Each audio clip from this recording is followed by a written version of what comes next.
pernah melakukannya, para sahabat juga tidak pernah melakukannya. Para sahabat pun demikian, sahabat juga. Kemudian tidak datang dalam satu hadis pun, bahkan hadis palsu pun tidak ada. Kemudian di antaranya menimbulkan was-was, menyebabkan sebagian orang terjerumus dalam was-was, terutama orang-orang yang tidak paham, orang-orang awam.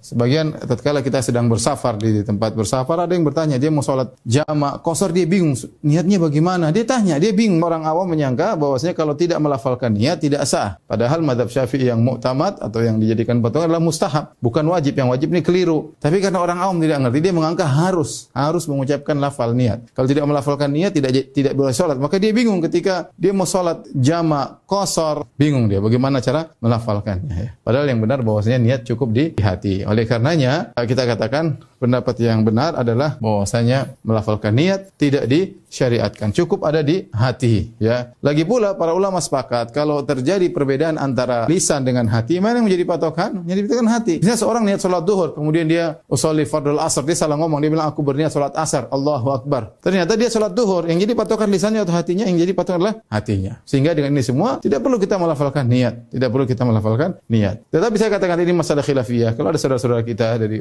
mazhab Syafi'i yang kemudian melafalkan, kita bilang mereka punya ulama dan mereka punya cara pandang. Tetapi yang perlu saya ingatkan, kalaupun melafalkan niat, perlu diingatkan, kalaupun melafalkan niat, maka tidak perlu keras-keras. Kenapa? Karena tujuannya adalah untuk memperkokoh hati, bukan memberitahu Allah atau tetangga. Ya. Karena khawatir sebelahnya terganggu. Sholli fardhu dhuhr, sholli fardhu asr. Tidak perlu. Jadi yang perlu, ketika melafalkan niat, tidak perlu keras-keras. Yang penting kita cukup bagi yang melafalkan niat. Namun saya katakan pendapat yang benar bahwasanya tidak disyariatkan. Bahkan sebenarnya mengatakan adalah bid'ah. Inilah yang berkaitan dengan melafalkan. Adapun niat di hati, maka semua ulama sepakat kalau tidak ada niat maka tidak sah. Harus ada niat di hati. Kau mau salat apa? Innamal a'malu binniyat. Sesungguhnya amalan tergantung niatnya.